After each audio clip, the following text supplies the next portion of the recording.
A great morning, my dear students. Today our topic is lesson number हमारा 8th है. Lesson number 8 of history, attempts to civilize and educate the native. आज हम इसमें जो है new rules and new methods के बारे में रीड करेंगे. सो बच्चों देखिएगा. Up to the mid 19th century, the company was concerned with higher education. 19वीं शताब्दी के मध्य तक कंपनी उच्च शिक्षा से चिंतित थी.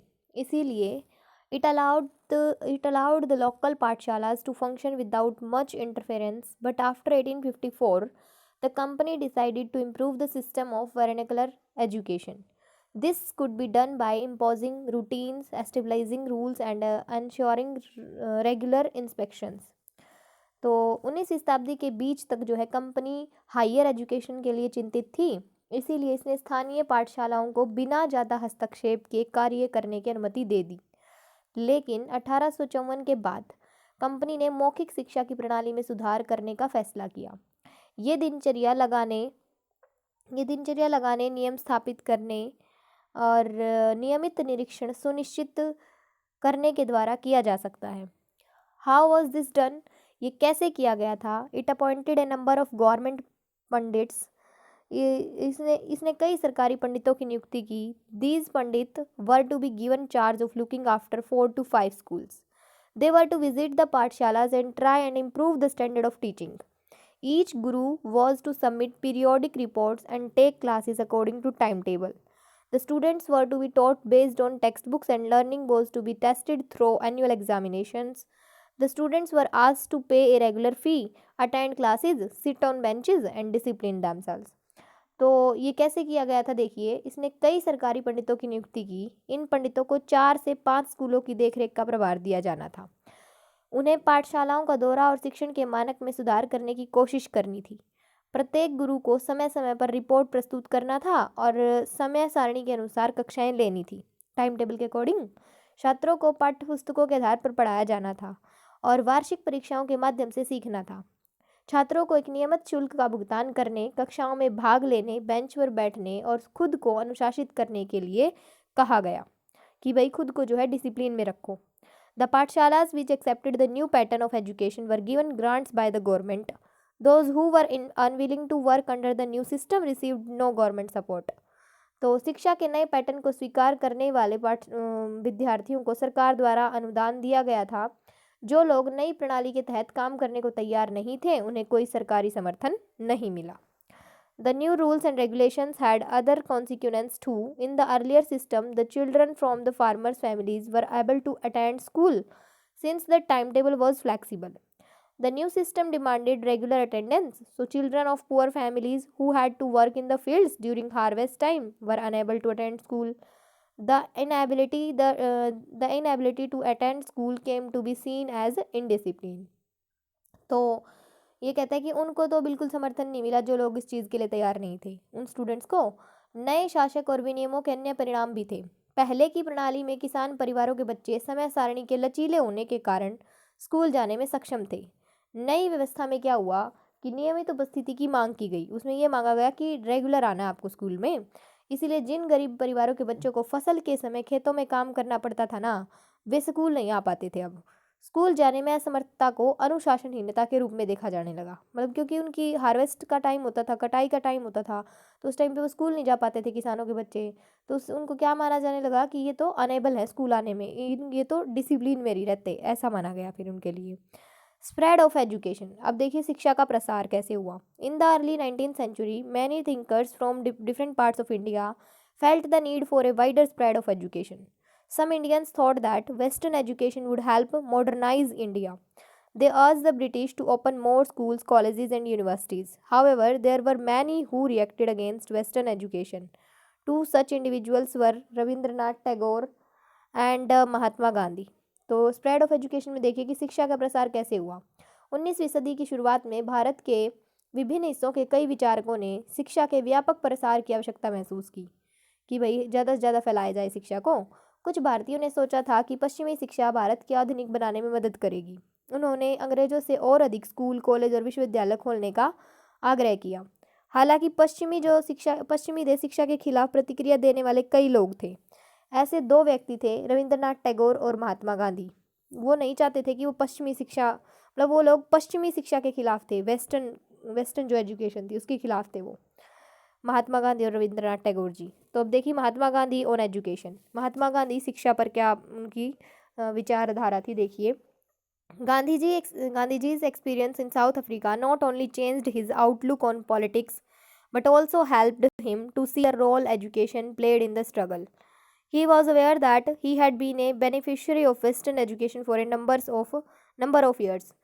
दक्षिण अफ्रीका में गांधी जी के अनुभव ने न केवल राजनीति के प्रति उनके दृष्टिकोण को बदल दिया, बल्कि उन्हें संघर्ष में निभाई जाने वाली शिक्षा की भूमिका को देखने में भी मदद की। ठीक है, और उन्हें ज्ञात था कि वे कई वर्षों तक पश्चिमी शिक्षा के लाभार्थी भी रहे हैं। वाइल ही वॉज इन, आगे देखिए बच्चों, while he was in South Africa he had tried to persuade the Indians to take advantage of it. However, when he was in his mid-30s, he became so opposed to English education that he could write about the rottenness of this education and that to give millions a knowledge of English to them enslave them. That by receiving English education we have enslaved the nation. तो क्या कहता है कि बल्कि उन्हें क्या, मतलब उन्हें ज्ञात था कि वो कई वर्षों तक पश्चिमी शिक्षा के लाभार्थी रहे, उन्होंने भी पश्चिमी शिक्षा ली थी कई दिनों तक। जब वे दक्षिण अफ्रीका में थे तो उन्होंने भारतीयों को इसका लाभ उठाने के लिए मनाने की कोशिश की थी। हालांकि जब वो अपने मध्य 30वें वर्ष में थे तो वे इस अंग्रेजी शिक्षा के इतने विरोधी हो गए थे कि इस शिक्षा की सड़न के बारे में भी लिख सके, और लाखों लोगों को अंग्रेजी का ज्ञान देने के लिए उन्हें गुलाम बनाना पड़ा। और अंग्रेजी शिक्षा प्राप्त करके हमने राष्ट्र को गुलाम बनाया है, उन्होंने ये लिखा था, गुस्से में थे वो।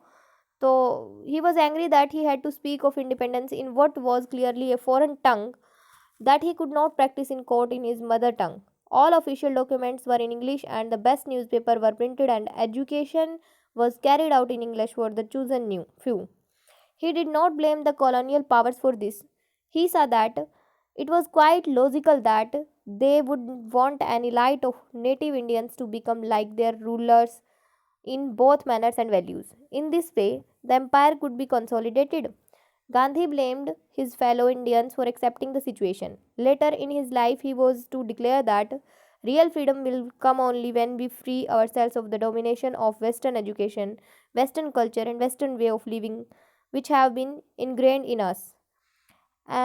Emancipation from this culture would mean real freedom for us. सो उनकी देखिए उन्होंने क्या कहा कि उन्होंने ये तक लिख दिया था इंग्लिश शिक्षा के लिए, मतलब विरोधी हो गए थे वो, ये लिखा कि लाखों लोगों को अंग्रेजी का ज्ञान देने के लिए उन्हें गुलाम बनना पड़ा, अंग्रेजी शिक्षा प्राप्त करके हमने राष्ट्र को गुलाम बनाया है। वो गुस्से में थे कि उसे स्पष्ट रूप से एक विदेशी जीव में स्वतंत्रता की बात करनी थी कि वह अपनी मातृभाषा में अदालत में अभ्यास नहीं कर सकते थे, मतलब अदालत में जो है अदालत में वो प्रैक्टिस भी नहीं कर सकते थे अपनी मातृभाषा में। सभी आधिकारिक दस्तावेज अंग्रेजी में थे और सबसे अच्छे समाचार पत्र छपे थे और चुने हुए कुछ के लिए अंग्रेजी में शिक्षा दी गई थी। उन्होंने इसके लिए औपनिवेशिक शक्तियों को दोषी नहीं ठहराया। उन्होंने देखा कि यह काफ़ी तर्कसंगत था कि वे मूल भारतीयों के एक कुलीन वर्ग को अपने शासकों और मूल्यों दोनों में अपने शासनों की तरह बनना चाहते हैं।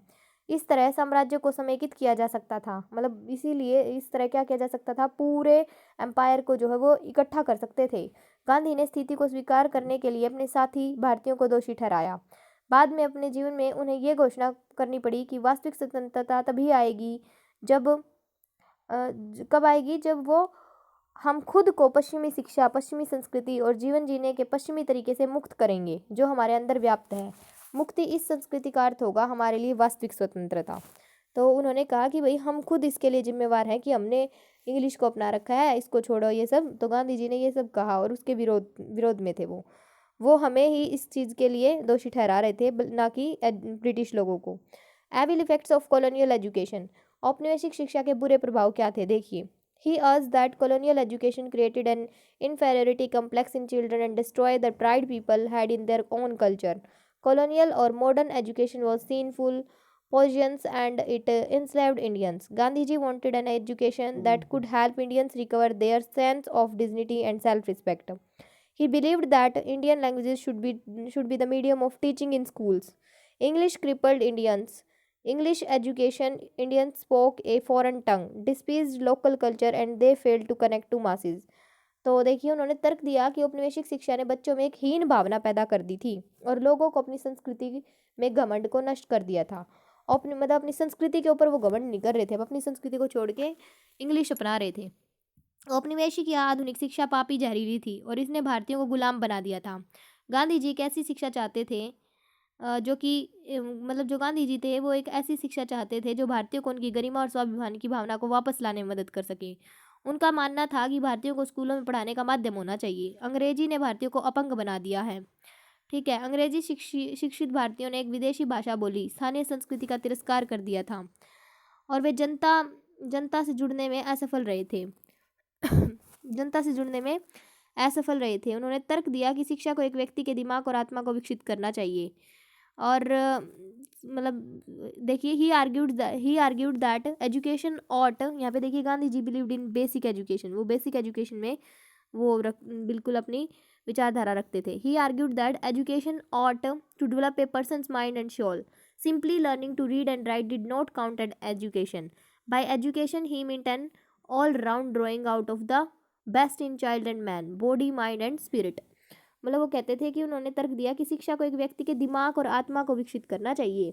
बस पढ़ना और लिखना सीखना शिक्षा के रूप में नहीं गिना जाता। शिक्षा के माध्यम से उनका मतलब था कि बच्चे और मनुष्य के शरीर, मन और आत्मा में सबसे अच्छी तरह से आरेखण हो। ठीक है, Mahatma Gandhi not only rejected colonial education but also put forward a radical alternative. First of all, he was absolutely opposed to modern machinery. He was shocked by the conditions of women working in the mills of Bombay. He made the point that before they were introduced, these women were not starving. Mahatma Gandhi ने न केवल औपनिवेशिक शिक्षा को खारिज कर दिया बल्कि एक कट्टरपंथी विकल्प को भी आगे रखा। सबसे पहले वह आधुनिक मशीनरी के बिल्कुल विपरीत थे। वह बम्बई की मिलों में काम करने वाली महिलाओं की स्थिति से हैरान थे। उन्होंने कहा कि इससे पहले कि वे इन महिलाओं को भूख से मर रहे थे, इससे पहले कि वो उन महिलाओं को भूख से मरते हुए देखे तो मशीनरी सिस्टम से वे बिल्कुल नाराज हो गए थे, वो उसके विरुद्ध थे। With in this context of the need for a machine less society, Mahatma Gandhi developed his ideas on education. The core of his proposal was the introduction of productive handicrafts in the school curriculum. The idea was not simply to introduce handicrafts as a compulsory school subject, but to make the learning of a craft the centerpiece of the entire teaching program. It implied a radical restructuring of school curriculum in India, where productive handicrafts had been associated with the lowest group in the hierarchy of the caste system. Knowledge of production processes involved in crafts such as spinning, weaving, poetry had been the monopoly of specific caste group in the lowest stratum of social hierarchy. Many of them belong to the category of untouchables. India's own tradition of education as well as the colonial education system had emphasized skills such as literacy and acquisition of knowledge of which the upper caste had a monopoly. सो बच्चों देखिए आगे क्या कहा कि machine जो महात्मा गांधी थे, machine कम समाज की आवश्यकता के संदर्भ में महात्मा गांधी ने शिक्षा पर अपने विचारों को विकसित किया। उनके प्रस्ताव का मूल स्कूल पाठ्यक्रम में उत्पादक हस्तशिल्प की शुरुआत थी। वो चाहते थे कि पाठ्यक्रम में भी हस्तशिल्प का सब्जेक्ट ऐड किया जाए। विचार केवल एक अनिवार्य स्कूल विषय के रूप में हस्तशिल्प का परिचय देना नहीं था, बल्कि एक शिल्प की शिक्षा को संपूर्ण शिक्षण कार्यक्रम का केंद्र बिंदु बनाना था। इसने भारत में स्कूली पाठ्यक्रम के कट्टरपंथी पुनर्गठन को निहित किया, जहां उत्पादक हस्तशिल्प जाति व्यवस्था के पदानुक्रम में सबसे कम समूहों से जुड़े थे। कताई, बुनाई, मिट्टी के बर्तन जैसे शिल्प में शामिल उत्पादन प्रक्रियाओं का ज्ञान सामाजिक पदानुक्रम के सबसे निचले तबके में विशिष्ट जाति समूहों का एकाधिकार था। उनमें से कई अछूत की श्रेणी के थे। भारत की शिक्षा की अपनी परंपरा के साथ साथ औपनिवेशिक शिक्षा प्रणाली ने साक्षरता और ज्ञान के अधिग्रहण जैसे कौशल पर जोर दिया था, जिसमें उच्च जातियों का एकाधिकार था। जो उच्च जातियाँ थी उनका ही एकाधिकार बना हुआ था। उनमें से कई अछूत की श्रेणी के थे। भारत की शिक्षा जो थी अपनी परंपरा के साथ साथ वो औपनिवेशिक शिक्षा प्रणाली ने साक्षरता और ज्ञान के अधिग्रहण जैसे कौशल पर जोर दिया था, जिसमें उच्च जातियों का एकाधिकार बना हुआ था। सो बच्चों, हमने जाना कि गांधी जी और जो हमारे रविंद्रनाथ टैगोर जी हैं, उन्होंने पश्चिमी वेस्टर्न कल्चर को बिल्कुल विरोध किया था। और गांधी जी क्या चाहते थे? गांधी जी चाहते थे कि हस्तशिल्प को भी सब्जेक्ट बनाया जाए और अपने भारतीय संस्कृति को अपनाया जाए। वो भी वेस्टर्न एजुकेशन के खिलाफ थे। उसके बाद बच्चों बेसिक एजुकेशन आ जाती है, जो कि हम नेक्स्ट वीडियो में रीड करेंगे। Thank you and have a nice day.